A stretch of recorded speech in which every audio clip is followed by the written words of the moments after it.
राधे राधे, प्रणाम। मैं पूनम अपने यूट्यूब चैनल पूनम सरिता संगीत में आप सबका तहे दिल से स्वागत करती हूँ और आप सबके लिए ईश्वर से मंगल कामना करती हूँ। आज हम लोग बहुत सुंदर सोहर गीत लेके आए हैं। आप लोग सुनिए, कैसा लगा कमेंट बॉक्स में ज़रूर बताइएगा और ज़्यादा से ज़्यादा वीडियो को शेयर करिएगा और अपना आशीर्वाद और प्यार खूब सारा भर भर के दीजिएगा आप लोग। सभा बीच बैठी है सासू बहुअर से अरज करई हो, बहुअर आंगने में बैठी गोतिनिया निहुरी पैया लागे हो। हे बहुअर आंगने में बैठी गोतिनिया निहुरी पैया एकता मोर भारी बाचू नरिया, दूसरे लंबा घूंघट हो। सासू तीसरे में गोदी में ललनवा, हम कैसे पैया लागी हो।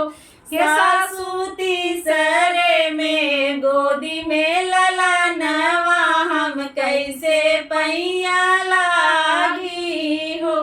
छोड़ दी हूँ भारी चुनरिया, ऊपर करहु घट हो। बहुअर लालनाओ लारा पलनवा, निहुरी पैया लागे हो।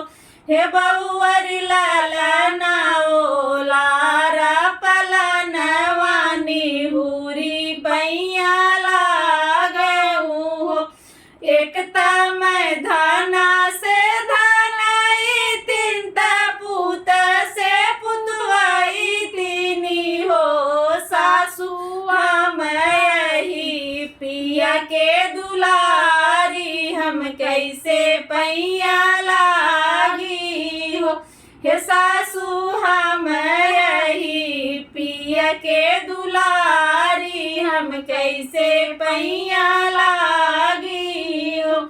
हमरे ही धना से धनवाई, तीन नाती से पुतवाई तीनी हो। हे बहुअरी हमरे ही बेटा के दुलारी, निहुरी पैया